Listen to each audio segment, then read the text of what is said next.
Ndiza Mubwezera Chiyani Yehovah pasimene amandi Chiyani Ine Wakala mdziko lapansi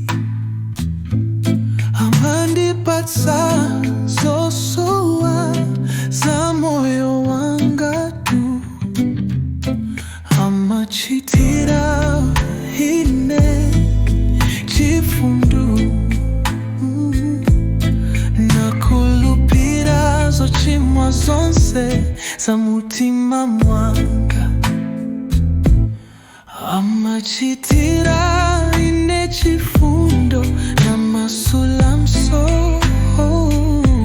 zovuta zonse za mutima mwanga akala nane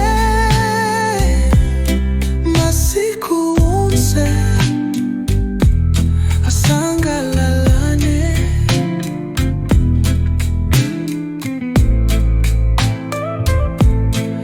akala nane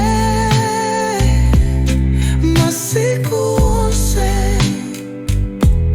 asangalalane.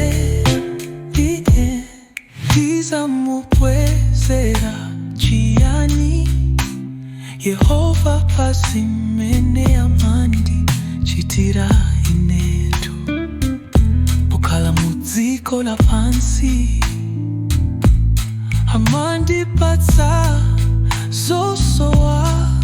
za moyo wanga tu amachitira ine chifundu